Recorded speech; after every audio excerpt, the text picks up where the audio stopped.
So if we can all gather ourselves back here. Hello, my name is Bria White. I have a company called Digital Official. I basically help people, grow themselves and be confident in life and in business. And I do that through coaching and social media help and all different kinds of things like that. So I have a background in news, and I used to be in TV news, and I worked my way all the way up to being in DC, one of the most diverse places in the country. Look at this room, it's beautiful, right? So the thing was, I would go to work every day telling these stories about all these different people in our community, and you look at TV and you see different backgrounds and you see different shapes and shades of people, and behind the scenes it doesn't look like that, right? Just like so many other companies in this world, you have the majority of people being white. In news specifically, especially in America, 3/4 of American newsrooms are white, and out of 10 people, 6 of those are men.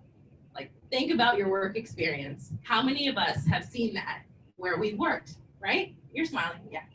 Yeah, we've seen that. So a lot of white men who run a lot of companies, and it doesn't necessarily represent what we have going on or necessarily where we want to go to move the needle and to move where we want to be in society. And that's why panels like this are so important, because we need to hear from different people and have different diverse backgrounds and show that through innovation, through technology, through media and business, we need to have creativity and diversity. And so I want to have everyone go through and say who you are, what you do, and what you're hoping to get out of this panel. So if you have the mic, can you start? Oh, okay. I'm looking at everybody else. Okay, hey, my name is Jess Randolph, founder of Just Be Creative, based in Washington, D.C. Something that I'd like to get out of this panel, I think that it's super important to expose yourself to different points of view, simply because it makes you a better business person, a better creative, and just a better human being. Hi, my name is also Jess. We probably should have sat next to each other. I'm a social impact designer with a specialization in user experience and user interfaces. I work currently at Ashoka, which is a network of social innovators all over the world. And I also consult for Idea to Form, which is a social impact design agency. Inclusion in tech is a huge passion of mine. I think that the more I was able to move into places or spaces that allowed me power, influence, the more I realized that the people who were in those positions really didn't know anything, or that people I knew who I thought were brilliant didn't think they were smart enough to be in those positions, when in fact they really had everything they needed. And so I'm committed to sort of seeing institutional change within Ashoka and also in the general tech world, where we can make the institutional changes we need to make within our organizations and when we're creating them, which is why this crowd is great, in order to have representation that will allow for our communities to thrive. Hey everyone, my name is Veni. I'm a software engineer at the US Geological Survey. I work part-time for them, and I'm also a part-time startup founder. I founded Diversified Tech. December of last year, I helped underrepresented people connect to scholarships, jobs, and speaking opportunities. And I also help companies kind of find us, because a lot of them still think there's a pipeline problem and that they can't seem to find us. So one of the things that I'm trying to do is bridge that path. One of the things I'm hoping to get out is just talk to more people, see where we're struggling, and what we as a community can do together for our success. Hi, my name is Ab. I'm with WDG, a creative agency here in Arlington, Virginia. I've been an entrepreneur for nearly 20 years. So if I can give you guys an idea how old I am. Been in the space for quite a bit. Run 4 companies, 2 of them failed. The current one's been successful. The last one was acquired. So I've had a good path, and my hope in this panel is to really give back and answer any questions that you might have about being an entrepreneur, especially with some diversity, and how that works with the ecosystem here at DC. Hi, I'm Tomás. I'm an account manager at Vanguard Communications. We're a small Latina-owned PR firm based here in DC. By small, I mean we're 25 people. We've been in the business for over 30 years. Our specialty is social marketing, which is a really fancy way of saying we pay a lot of attention to what our audiences want and need, and then try to understand that in order to get them to do behavior change. And so we specialize in working only with nonprofits, associations, and government agencies. So most of those organizations are focusing on issues of diversity, inclusion, and equity. And so our firm spends a lot of time thinking about how we can better use perspectives from all sorts of different places to share a message that's going to impact some sort of behavior change for good. And I'm looking forward today to actually learning more new perspectives, because I think something that we've learned at Vanguard is that you can't get enough perspective on different issues, and there's always a unique angle that you need to take into account as you build messaging. My name is Monica Flores, and I am pleased that everybody here is a friend. When we were first putting this inclusion in tech track together, it was very important for me to always think about who's not in the room, who's not making the decisions, and whose life and experience is not being represented. And so, to my mind, for each of you, I challenge each of you to think about how you can become more verbal and to get up in front of the room and speak more and talk more and just discuss your own experiences in my work as an entrepreneur, as well as in my current job as a technical project manager at Lullabot, which I found through Veni's newsletter. My sense is we each have a unique perspective, and it's on us to share that perspective. So thanks again for coming to join us, and I'll pass the mic back to Bria. Great, thank you. So, you know, this whole panel is about the future of diversity, equity, and inclusion in tech specifically. And to go off of kind of what Tomás is talking about, the different lenses that people see and see other communities through, can each of you talk about your organizations and define what diversity looks like and what you're hoping for that to evolve into? I can definitely start with that. If you look at the lullabot.com website and sort the about by technical project managers, you see me, and then you see everybody else. I just joined in July. It's all white men. They have really made an effort, and they were informed by a client that their team was not enough. And so they have been on a big hiring spree to have more women, more people of color, more women of color. So for me, as a Filipina, as an immigrant, as a minority woman in leadership, it's like a triple minority, right? So my voice, I always feel, is under scrutiny, and I always feel like it's important to speak up in whatever situation. So for example, I was asked to join the Engineering Values Charter so we can start to articulate some of the values we have for inclusion and diversity into our documents. For my organization, it looks like us being very intentional about who we work with, accept clients, and also who's on our teams and representing. So as I said, the last 7 or 8 hires have been women.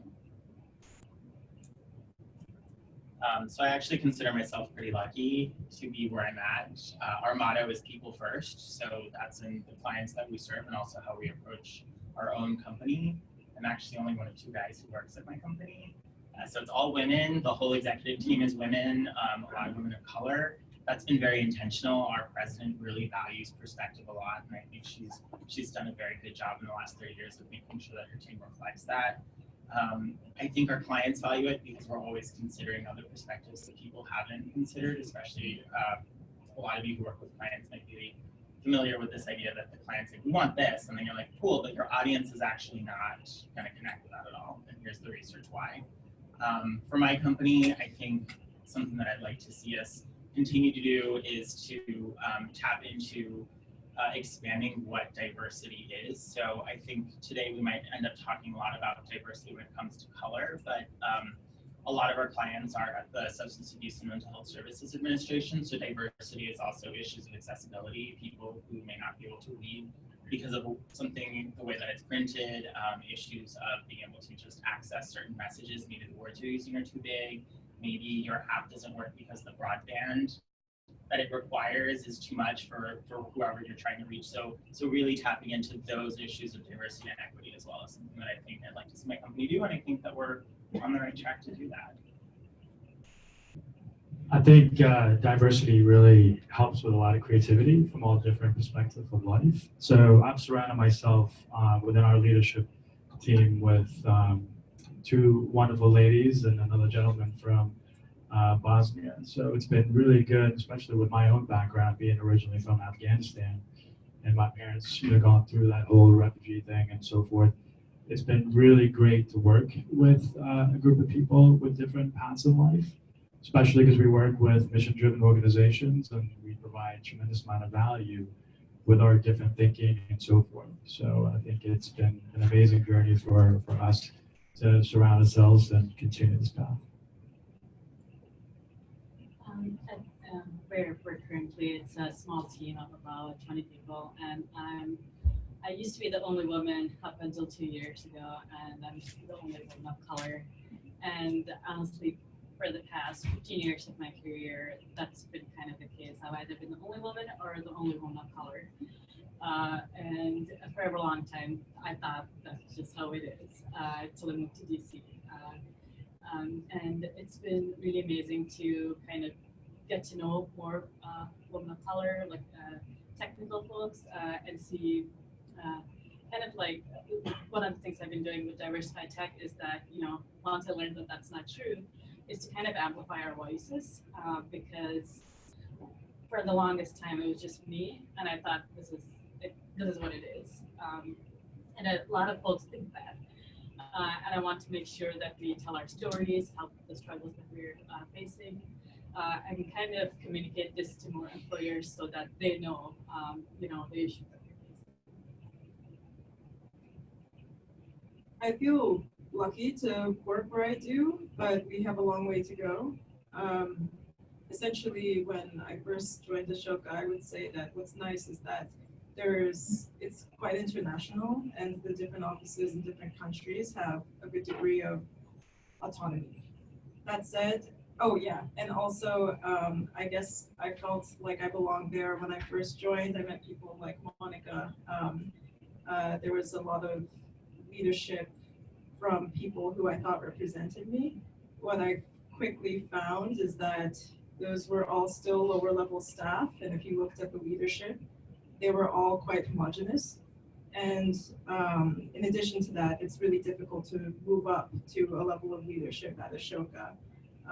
We're more inclined, I would say, to hire out, and our hiring process is extremely classist and exclusive.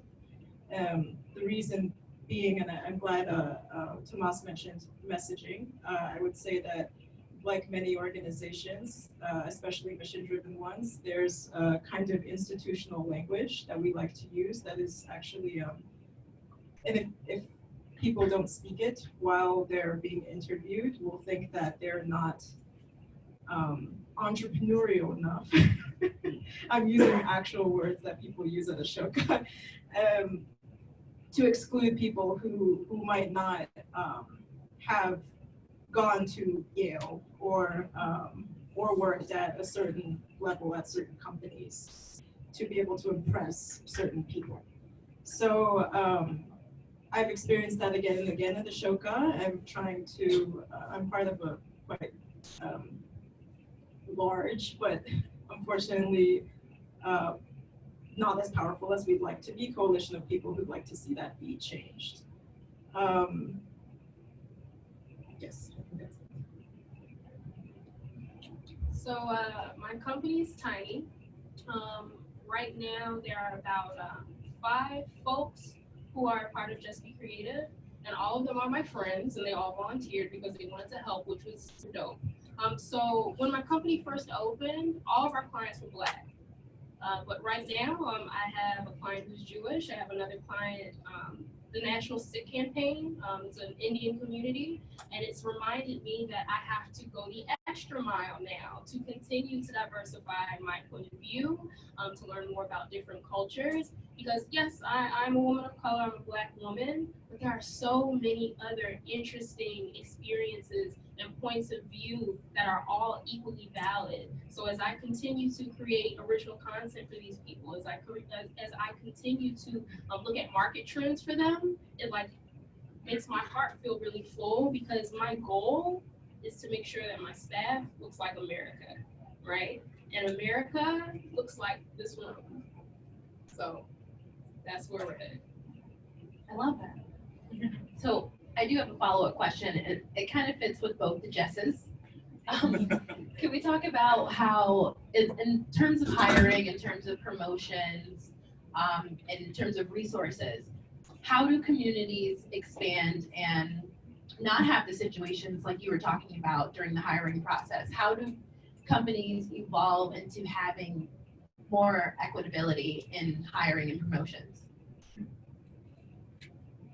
Well, I don't think I know how to answer that yet, simply because I am still scaling. But again, as I've been able to connect with different communities that need different messaging, different kinds of messaging support, I know now that as I scale and as I continue to hire people, I need to make sure that I'm going outside of my comfort zone to connect with new kinds of people with different points of view. So I'm thinking as I grow, that's going to be the direction I take my hiring process in. There are a couple of concrete steps every company can take. I would say transparent salaries do wonders for people who went through a literal year-long 10 interview process like myself to work at Ashoka, and then find out at the end that my salary was not sustainable. It felt like a trap. And we can be more, because I really want to work there and I love my job, but we can be more accountable to people who really won't have that option the way that I do, by being transparent about their salaries. We can express during the hiring process what the company is doing to be more inclusive. That can lead to really great results, like not just we want women, disabled people, queer people here, but here's what we're doing to make you feel at home in our company. Next, access to leadership, like I mentioned before, training people who are lower level staff to go into leadership positions instead of feeling like we need to hire someone with more experience. Those people actually know how their teams work, and they can be trained to go into those leadership positions if you see their potential. And finally, yes, kind of trying to erase institutional and exclusive language from our repertoire of how we are deciding to hire or not hire people. Similar to what Jess said, transparency is very important. As part of Diversified Tech, I run a job board where companies can come and share their roles. And one of the things I've done is kind of like ask them very detailed questions about how are they diverse. So they come in and share the information about their team. How many people of color are on the team, how many women are on the team. So that kind of removes the for show marketing, where they say that they are diverse, that they're doing things and just use stock photography.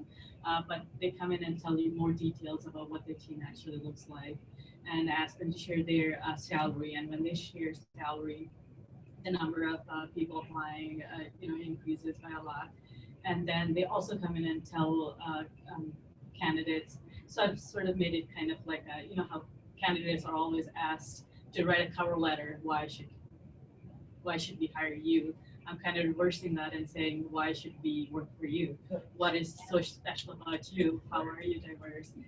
So I honestly, when I started, I didn't think people would answer these questions, but it's actually filtering out the companies that do care. So I recommend that. So transparency is very important. I think for us, maybe we're a little different, but we hire character over skill. That's the first thing that we look for is character. Are you a good human? That's extremely important, and that's what it results to all the rest and success that we've had. Speaking of transparency, so for us, it's, we don't pay people based on what you look like, anything like that. It's really based on the level that you come in, and everyone gets paid the same, so there isn't any issues or anyone sort of fighting over each other. And that's really been helpful for us as well. I'm not on the executive team of my company. You should be. I should, right. I'm going to go tell them right now. We'll write you a note. Yeah, thank you. I will say my company does two things that I really appreciate. The first one is that they are pay transparent, so you know what other people in your position are making. And from personal experience, I know that for a lot of my former colleagues who are women, that's a big thing to be able to see what everyone else at your company is making, because I've noticed that when employers ask, well, what were you making previously? If you were already disadvantaged at your first job, that perpetuates and perpetuates and perpetuates. And so my company was like, this is how we're going to stop that. We're going to be honest about what everyone's making. And then the other thing that we're doing right now is everybody at a certain level makes a certain amount, like you were saying, and then it caps. And so then if you want a promotion, you then have to, you can pay increases. And I've heard of some companies that have done this that I think is pretty interesting, is that they've separated performance reviews from compensation, so that your performance and whatever feelings and everything that goes into that is not tied to how much you are being valued at your company, that everybody's on the same, you get a 3% raise every year, no negotiating, it is what it is. But like I said, I'm not in the executive team, so take what I said with a grain of salt. I think for us, getting rid of the unicorn and ninja language was very important. They followed Veni's recommendations on a salary transparency, having the job description be quite straightforward. But from a personal level, I do think of this as, it's not enough to have like a token, right? It's not great to have somebody come in and to make the work condition difficult for them or toxic so that they cycle out after a year or two without having had a chance to really engage and shine. And I really don't like that trope of somebody's too angry or not communicates well or doesn't play well with others. Because frankly, we do have different experiences, some of us, and a good work environment is going to be one that accepts each person's unique perspective. So I think this is something that we can definitely dig into a little bit. I'm also curious to hear all of your responses to this. But in general, I think being more inclusive in your language, and also maybe releasing your job first to a network like Diversified Tech and then opening it up. And another thing is to not just have a referral program, because if your first 5 people are a certain type and then you're hiring for culture fit, then you're always going to have this base level of people who all feel comfortable with each other, and you won't get the advantages that come from having a more America-looking team. Perfect. The next couple of questions, super simple. Not everyone has to answer. If anyone just wants to hop in. As far as retention goes, we don't want the situation where, yes, you do get the job or the promotion, and then you don't feel comfortable to stay. What can I do as an employee who wants to stay, who wants to experience whatever situation that you're offering, but I don't feel like I belong? What can I do to either change the status quo of that company or to address it and bring it to my higher ups? Is there something I can say, or would you suggest, forming a group and going to higher ups and saying, hey, we don't feel comfortable necessarily? Is there anything that you could suggest to people like that? I definitely think you want to form a caucus.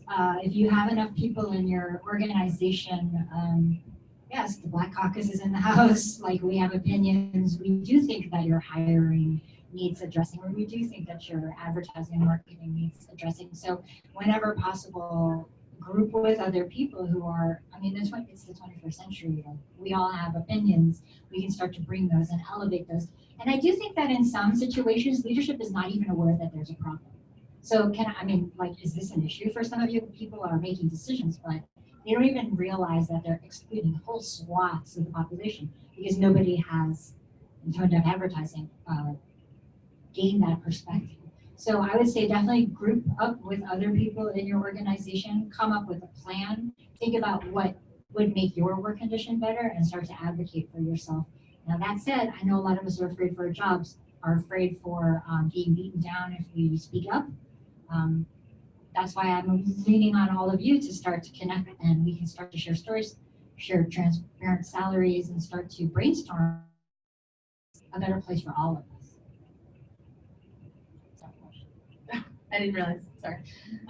If no one else has, I have one more question. I just wanted to throw out. Does anyone have any? Oh, good. So I think it works a little different if it's a large organization versus a small organization. So for us being a group of 30 people, it's a lot easier. Because when we interview, the leadership team interviews and we set the right expectations from the beginning, and we're very transparent.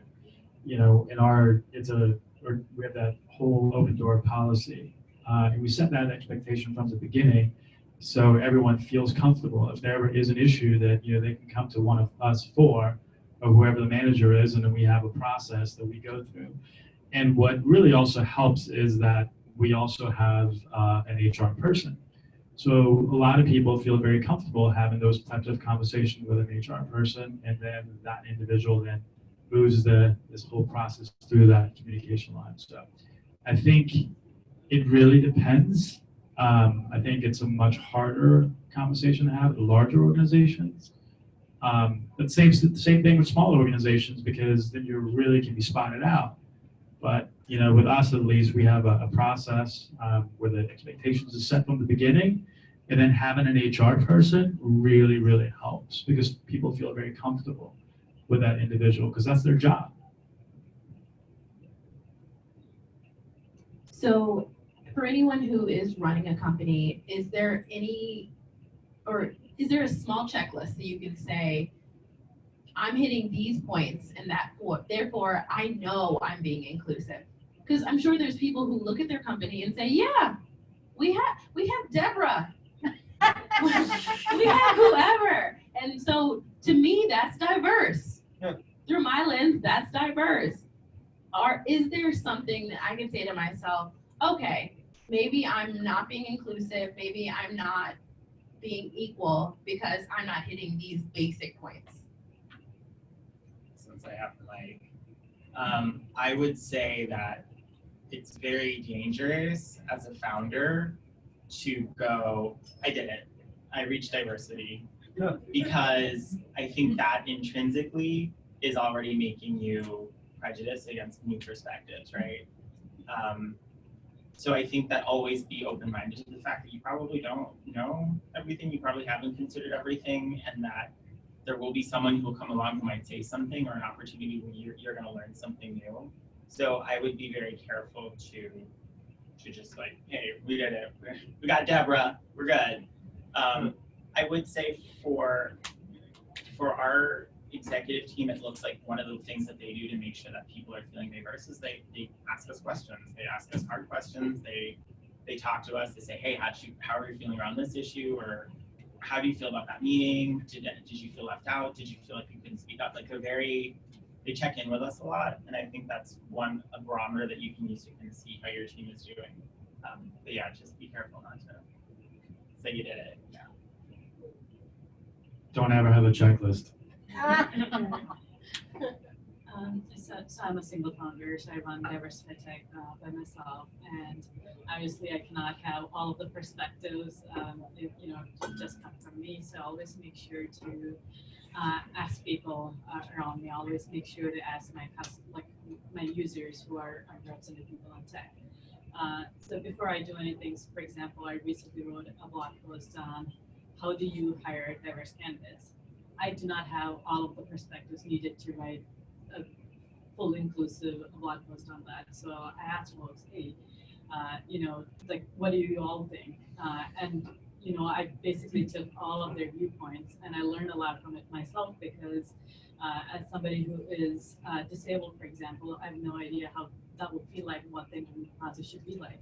And they told me, and I put that together. So it's like an ongoing, always make sure to ask people who are not like you when you're building your product or your team. And also it's not as others have said, it's not okay, I did it and I'm done kind of. It's an ongoing process. You're constantly learning. You simply have to like take in other people's viewpoints. And I always do like a reflection when I put something together. I'm like, did I ask everybody's viewpoints? Is everybody included in making this product? And if not, I go seek out more people who may be not as vocal. Ask them, you know, one by one, hey, what do you think of this? You know, sometimes it's as simple as that. Yeah. I don't have a company right now, but I hope to in the future. So I've thought about this question a lot. I think that basically, as a human-centered designer, I have a belief that the people who are meant to benefit from the product or design should be the people creating it. And so I want to keep in mind that when I do create something, that I create sort of a handoff or exit strategy, because a lot of the problems in the companies that I have worked for in organizations, no matter how mission-driven and beautiful their ideas are, if somebody at the top kind of holds an iron grip of control, then progress can't be made. It really does trickle down that level of control. So it's really important to understand that the longer I am leading a company, then that is the amount of time I haven't spent experiencing the problem myself. And other people have. And then even if I have experienced the problem myself, there will be other new people experiencing it all the time in a new environment who are younger than I am.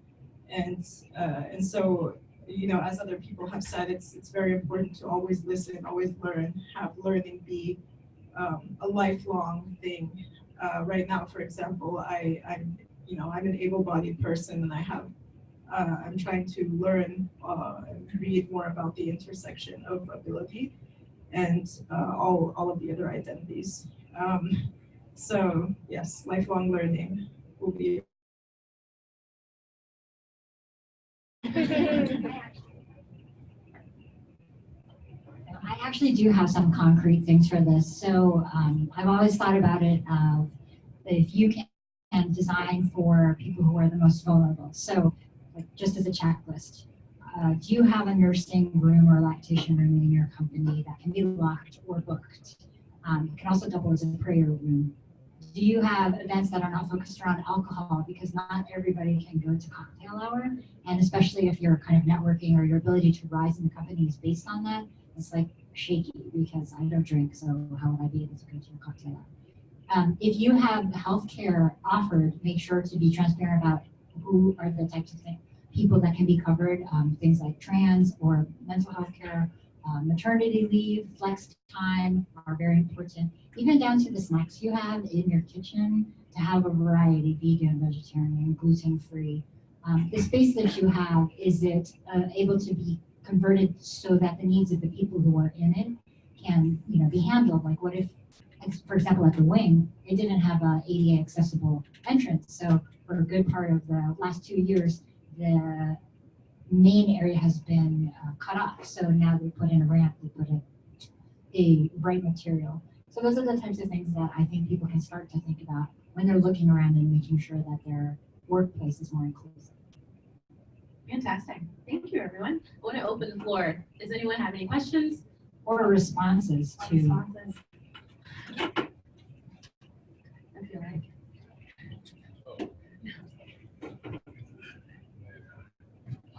I'm Arnold King, owner of business, consulting business. My question to you all is, have you all invested in a diversity plan? If so, how does it work? Where the swing and weakness are they? Where the success and failures are they? So a diversity plan.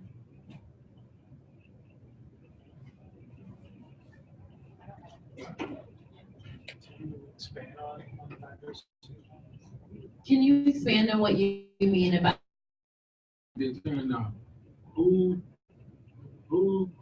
What kind of employees will you hire? What kind of opportunity will you get in? What kind of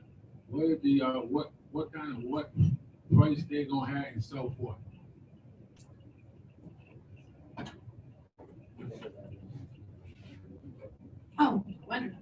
someone in the audience. Yeah, like our diversity plan, like similar to what you're saying, is like we want to be 60% women.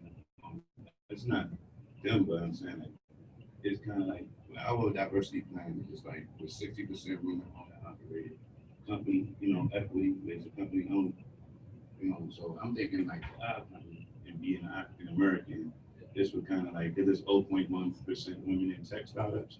So that's why we have first, and I'm going to be 60% women owned and operated. So like if you in an industry with, you can kind of like duplicate other people's plans. So we made ours original, but it's 60% women owned and operated, company owned, company, meaning like the employees own the company, and then also meaning like I want to have the plans that be higher. It's like Metro. So if you go to Metro, they hire from within first. So people who in our company got first dibs on getting promotion. And then also incubating inside colleges and universities. So those are the three things. We got more to add to it, but I mean, it's just like an example. Pretty sure people our company is a startup operating some beyond. Tech is a blockchain tech company. So back in blockchain, we wanted to be 60% on operating. They're already in blockchain. There's already about 98.9% women. Did you get what I'm saying? In blockchain. So that's the new emerging technology. You know what I mean? So we're trying to make it 60%. Great. Anyone else? Any more questions? I can add to that. Can you introduce yourself? Yes, absolutely. I'm Rachel. I work at EAB. It's an education technology company here in the DC area. I'm a recruiter there. We do have a diversity playbook in place. Diversity playbook is what it's called. So we're thinking about it from a couple different levels. So I think when we talk about diversity in hiring and just the systems that are already in place, the recruiting team gets looked at first. But I think diversity is everyone's job, and that's something that our DEI officer was kind of explaining to us, and we're actually in the process of recruiting for her replacement. But thinking about from the top down, I think your CEO, your chief executive, whoever, they all have to be on board with that, where it's not just your recruiting and hiring, but it's retention, as we talked about as well. So we have different things in place where we are thinking about diversity sourcing and things like that, along with the benefits and things that have been mentioned, but just being really thoughtful around goals of, yes, how many women we have in technology, for example, thinking about wanting to obviously increase like underrepresented minorities and have kind of more of a different equal pie chart across the board, if you will, when it comes to minority representation there. But just a couple different ways that we're pulling that together in a playbook of sorts. Thank you. Anything else? Anybody want to add anything? Oh, I love it. Come on. Okay. Hi, I'm Rahul. I have a couple questions. So the first question pertains to the actual industry of why we're talking about technology right now. So as a brown person, like a brown person in tech isn't exactly unheard of. And so when I'm thinking about diversity, especially compared to like other areas like Congress or something like that, why is there a focus in tech right now? And I know there are issues. Like a friend of mine just was at a lesbians in tech conference the other day and learned that there's more tech CEOs with the name John than female tech CEOs. And so there definitely is that kind of disparity, but it seems like tech's doing all right compared to pretty much every other industry. And the second thing I wanted to ask about is that as someone who owns a company that's trying to basically sell diversity and inclusion to business owners and to CEOs and people in the C-suite, it's certainly a hard sell when it comes to why they should spend money on it and how it hits their bottom line. And previously I worked for McKinsey, and we did tons of studies on how diversity can increase profitability and things like that, which were great for white papers. But in terms of actually convincing leadership to prioritize their money and budgets on diversity, if you have any kind of strategies towards that, that would also be cool. I have an opinion on this. So I think Hollywood is a great example. So Vin Diesel started doing movies with all different sorts of people 10 years ago, and his movies have always consistently is over $100 million. And I think the idea that there isn't an appetite for it will quickly be destroyed the minute they make a tone-deaf choice. So I would look at it as almost a preventive thing. Like, have you thought about, or have you considered what other people might think of your process, product, service, or offering? So you can think about it as mitigation for risk, because look at the woman who came up with the tweet for the chicken sandwiches, the Popeyes chicken sandwiches. There's like 1 billion impressions. And they said they had this whole marketing campaign. They were going to roll out TV, they were going to do radio spots, all this. And it just all went out the window because an African-American woman was able to do one tweet and just blew it up. So you can think about it as both from the risk perspective as well as from the potential for profit.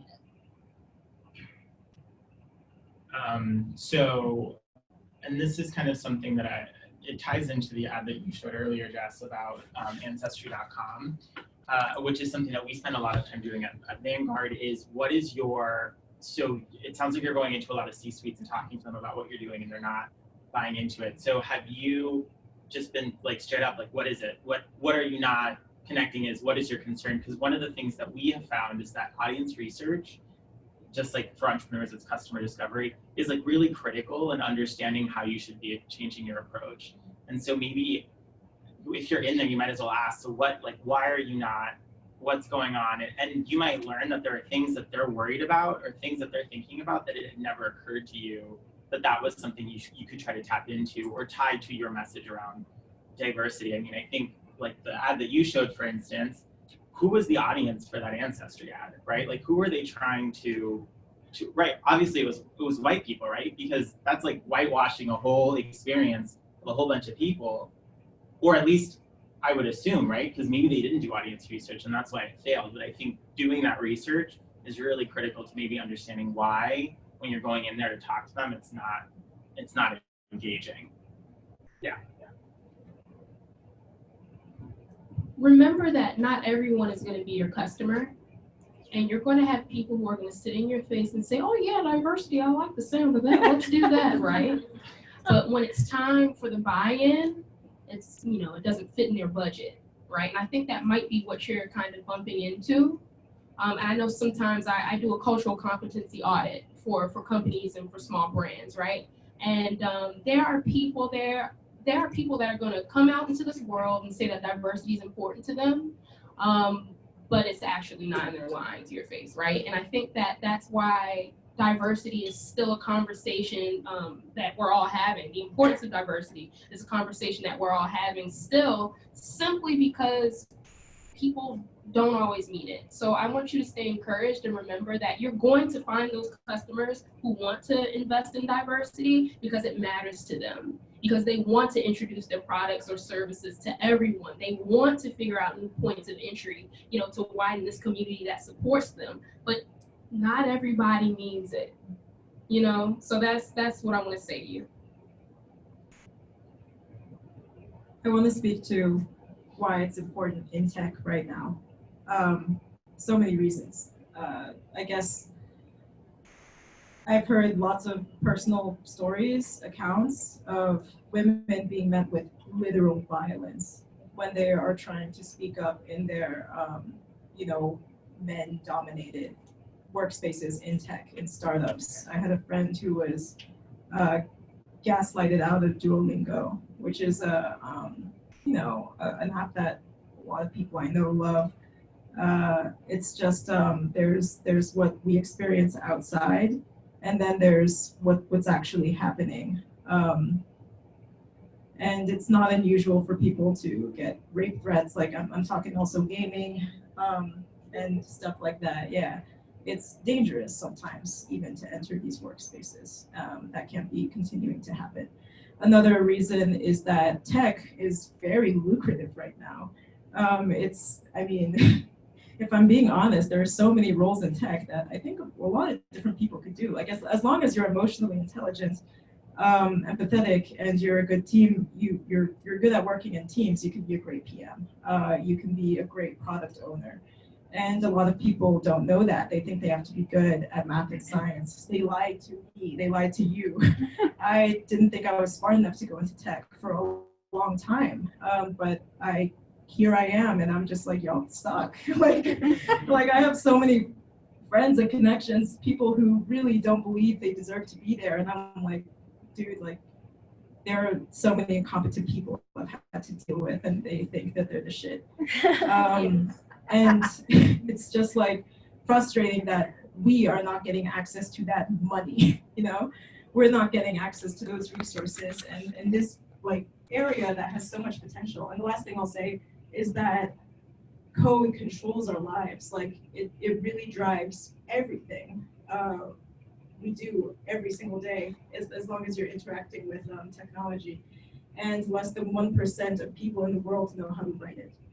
And those 1% of people, even if they aren't white men themselves, they are on teams that are led by a very small group of people, usually from a very small group of countries. And so they will be hiring brown folks, but are those brown folks making decisions about what this code is doing? Probably not. Ashoka half my team is Indian, and we hire out of South Asia because it's cheaper. And so it's like, are those people actually making decisions about the product? Not as much as we should be. There's so many reasons. Yeah, I just wanted to add a little bit about why tech. Like as Jess was saying, tech controls a lot of our life. For example, like when you go to the bathroom and we have the sensors for washing or soap. Those things started working for me only like in the past 2 years, because somebody decided to only test for white hands, and and I always thought, I'm doing it wrong. Why is it working for my husband who's like a fair complexion, and why isn't it working for me? And yeah, so like this is like a simple thing that a lot of people may not think about, but that's tech.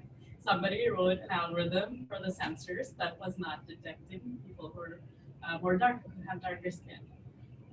And your other question about customers, the same thing happens to me where companies come in and ask me to do free things for them. Straight off the bat, I just say no, because if they're not going to put in money, that they actually do not care about diversity. They just want to make a show. So it's probably good that people are saying no, because you actually don't want us to work for those companies. They're probably bad for us. So it's probably like a filter to for them to say no. I think I've just been lucky. As a small business, having a diverse team is actually a massive advantage. When we go into pitches and, we come in as a very diverse group, and then the next group next to us come in with, not as diverse, has been a massive advantage for us. And on top of that, with just creating is also an advantage, because we're bringing in people with all types of different mindsets and different cultures and so forth to think of ideas. So it's been a massive advantage for us. So I just think I've been lucky, really. Like, I don't have any of these problems yet. So let's see, but I think you're right. It's also this sector. So I'm in tech, so it's different. And we all know talent is really difficult to find anyway. But so I believe it's getting better, at least in my industry.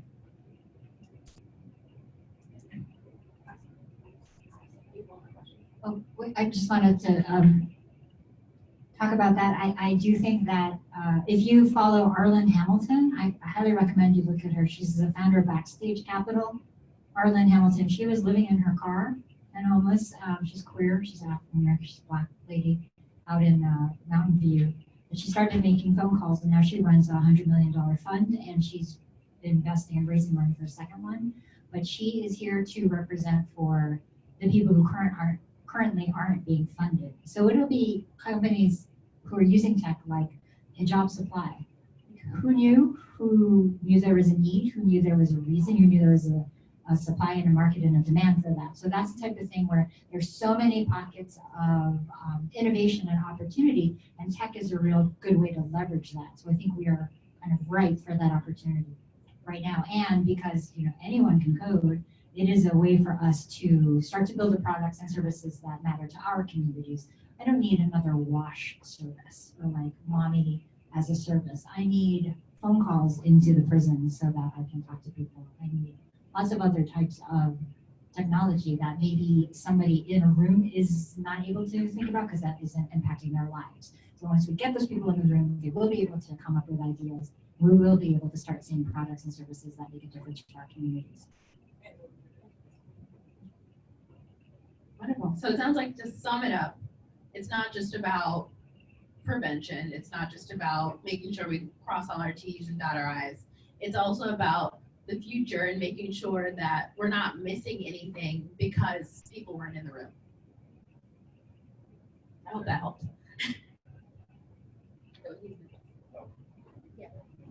Hi, I'm Nick. I work for the DC government for our planning and economic development cluster. A lot of the work I do focuses on tech inclusion, especially to make sure that we provide opportunities for district residents to be able to participate in the tech economy. So it's great to have a group of founders and technologists in front of me right now. We want to know kind of how can the government, specifically the local government, be supportive in fostering diversity and inclusion in tech.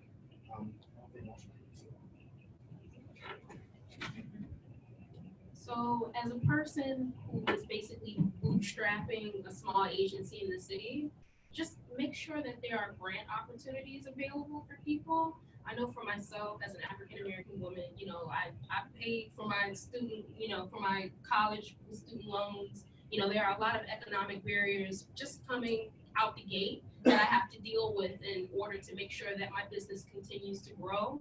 So grants are a major, major thing that you can help provide. So organizations can not only scale and grow and blossom, but include a lot of the things that we were able to talk about today. Being able to make sure that there are grants available for people who want to hire people of color or who want to support the educational efforts of the people of color that they're hiring, right? So, okay, not only am I hiring you, I'm making sure that you have the tools necessary to move up into upper management and then be in our C-suite. And maybe, I don't know, purchase it, who knows, right? But money helps, like cash.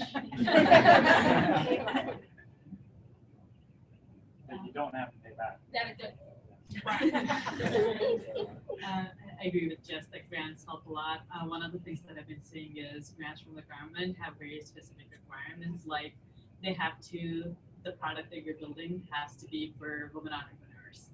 That just like removes a lot of startups from applying. So I'm not sure why they make such kind of requirements. It would be nice. It's like, hey, you're a woman founder, here's a grant, you know, and let us kind of like pick the solutions that we're working on. I think that's tough because there's only so much money to circulate. So I think they have to add these types of things. But personally, can you let the government know that I am a minority and I'm qualified for that? Because apparently I'm not. Yeah, I don't qualify for minority status. We'll think about it. We know who you are now. Yeah, go ahead. I was just going to say, so I used to do a job that involved a little bit more of this kind of government supporting entrepreneurship. And one of the things that we found was that there's a lot of red tape involved in even just getting the grant or registering your small business or even learning that there was an opportunity like a grant. Like I've noticed a lot of small governments don't do enough of actually like going in and understanding like if you need to use a computer, for instance, to register your small business, you need internet, but you don't have internet in your house, you have to go to like an internet cafe. How are you going to, apply for that grant? Like there are little things like that that we've noticed that that's the kind of thing that actually stops some people from even applying. But red tape was one of the big things that came up a lot. It's so hard to register your small business. I would also say, like, purchase from Black women, support Black and brown founders. Like when you're making those large purchase orders, somehow elevate it so that we can find and support Black and brown founders. So let's take one more and then we'll kind of wrap things up. If you guys have questions, then you can ask people. Oh, okay, we'll do two more. Oh, yeah. My thing is this, like even to answer the guy's question from the government, the thing about it is if we have more minorities create their own business, they do be a decision maker for one, and then you can actually play a better role rather than waiting your chance in line for somebody to pick you out as a decision maker. Because it's really, when you, the problem with climbing the corporate ladder is you got to wait for somebody else to get out of the way before you can step up. And so that's the answer to the problem. Like, you're going to be waiting for a long time until people, like everybody on the panel, just start their own business, and everybody in the crowd should start their own business. Because one thing, you have your own, you don't have to get a grant. You can sell your product. You can offer perks and benefits. You can offer equity. You can tokenize your product. It's a whole lot of things you can do when you are in the decision-making seat. And so I'm thinking more minorities. If you know, you're gonna have that problem with coding until you have more minorities that actually own the company. Take this mindset shift. You got to change the paradigm. So the one thing that the government can do is put in incubator programs that allow people with not working class experience, but people who have experience from the trenches, from the front line, may not be recognized by the government, but that can be the instructors for those classes that can give the people the mindset change that they need. Because that's basically what it's going to take. It's going to take a paradigm shift and a shift in the way you operate. So those two things, if you don't start up your own business, you're going to be dependent on the people who start the business to let you in the door. So if you want to open your own door, you create your own stage, create your own business, and then hire who you want, create your own diversity plan. So everybody should have their own diversity plan, their own business. And this time next year, we can have way more progress than waiting for a CEO or something like that to make the decision. Great. That was an advertisement for being an entrepreneur. Love it. That's Hi, thank you all. It's been awesome listening to your perspectives.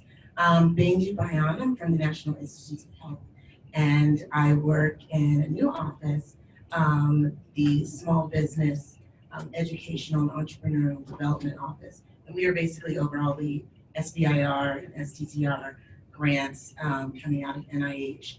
And my question is kind of coming off of what someone mentioned, talking about grants. So, you know, these grants exist and these initiatives exist, like the application assistance programs and commercialization assistance programs.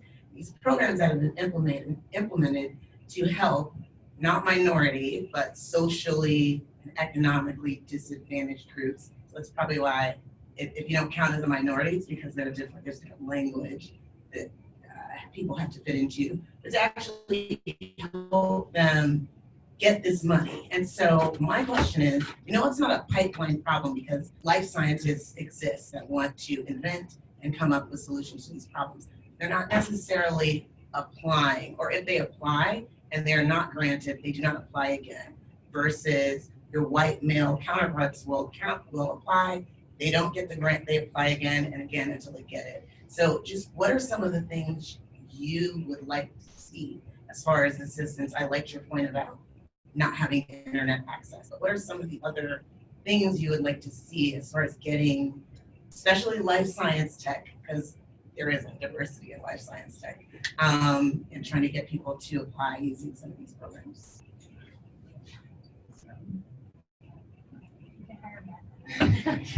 So we work a lot with SAMHSA, which is another federal agency. So it's not quite the same thing as what you're doing, but they do a lot of grant programming as well. Well, they used to do a lot of grant programming.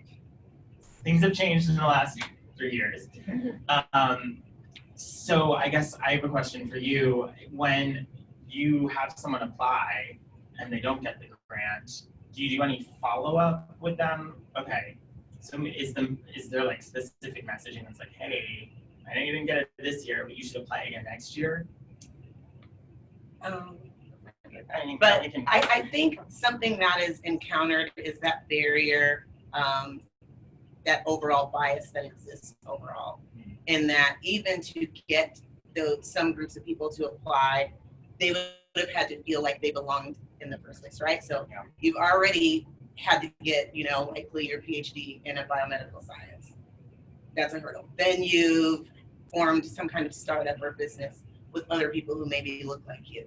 Getting people to believe that they are entrepreneurs also is another like mental hoops to jump through, right? And so that process of applying is arduous, a lot of red tape, getting through it. And that follow-up is almost maybe too late. So you follow up with them and say, like, would you like to apply again? And people are like, no, I don't. It was so painful. I don't want to, you know, I don't want to apply again. But the messaging to put it out there that, well, your counterparts reapply, and, you know, there's outreach, there's going to HBCUs, and there's doing things like that. But what are the actual barriers to, you know, getting people to be receptive to that? Because I really would like to see more, especially Black women-owned life science tech companies come through the pipeline, especially health tech-related technologies. Events and workshops. I think that's how you're going to start to solve this problem. So let's say, for example, you send out the rejection letter, but you also send an invitation to this really swanky, maybe alcoholic, maybe not, who knows, I don't know, thing, right? Okay. Well, I mean, you know what I'm saying though, right? You know, get people together that fit that profile, right? Bring them together and say, look, you didn't get it this time, but you can get it next time. This is how. We have 2 or 3 classes set up. So you can come in and see what we're looking for. So by next year, you're ready to apply, right? You have the messaging piece, but then there's a piece that comes with action that has to meet messaging. Because you can say, oh, we want all the people of color to apply for this all you want. But if you're not coming with resources to meet messaging, then you're going to continue to have the same problem. I know with marketing and advertising, people, you know, they're really into events, like they're really into social media and advertising, because it's like the messaging piece, the ad or the video, the social media is the messaging piece, right? But the action is the event.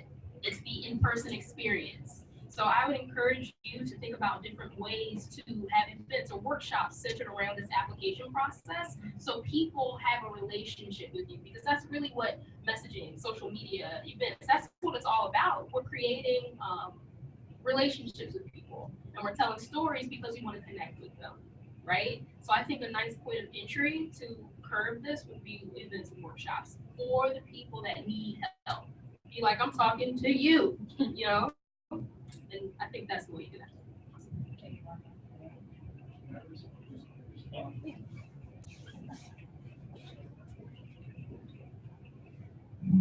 Hey, so I run a technology company, I have about 30 employees, and we focus on the automotive industry, where there's not diversity and there's a lot of challenges. But one of the things that I've been an entrepreneur about 15 years, and one of the things that I've done in this startup, which was a lot different than every other startup I've had, is because it was a great idea, people got behind it. And I think one of the biggest things for everyone to kind of understand is, going way back to what she said, it's attraction, right? If NIH is really wants to attract the best ideas, then you're going to do everything it takes to find and attract the best ideas.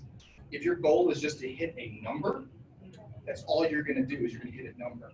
And so for me, and what we do and what we focus on is, even when I started this company, is because I love people, right? And I want to make an impact on people's lives. My technology is in the automotive industry, but it's going to make everybody's ability to drive a car possible, right? But I had to do something. I had to jump through a lot of hoops to get to that point, right? But it's the same thing. And so the 30 people that have come along is because they were attracted to that idea, right? And so you have to be able to, just going back to using her as that example user, to go and say, we want to attract the best technologists in this area. Get there. Like for me, I could go and tell you, why is Cooley the largest technology firm, law firm in the world for tech? They're my law firm, right? It's because they do everything to attract people to good ideas, right? They don't focus on diversity. They don't focus on what they're not. They focus on what they are, right? And I would almost challenge every individual to do that for themselves, to go and say, who am I? Do I love me? Who is attracted to me? And then say, if certain people aren't being attracted to me, certain businesses aren't being attracted to me, maybe it's me. hat on. We're gonna wrap this up. Okay. Sorry. So as someone who worked at a feeder for a lot of PhDs, people who are in the STEM area, a lot of times you only have like 3 main options coming out of a PhD in biotech. It's either you're going to pharma or biotech, you're going to stay in academia, or you're going to go into management consulting.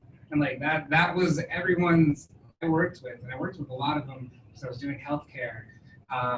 And that's the 3 options that also recruited in their programs. It wasn't NIH people on campus, it wasn't wining and dining, or it wasn't even events, right? So it seemed like in their minds, they've been in school since they were 18, they're now in their mid-30s, they want to make a paycheck, and they don't know anything except I can go into consulting or biotech or pharma and that pays, or I can go into academia, it doesn't pay, but that's what I know. And those were their 2 options. There's 3. So I know everyone probably has more questions and we do want to get to them, but I encourage you to approach people, be social. I want you guys to connect on social media and actually use it to be social and connect. And we actually have a few words from PAU. Thank you. I believe me, it won't take you long. I know you have a great and involved conversation. I apologize for not being here at the inception of this great panel. But my name is Paulo von Schirach. I am the chair of political science and international relations. Not much to do with entrepreneurship, I grant you, but I also teach courses on innovation.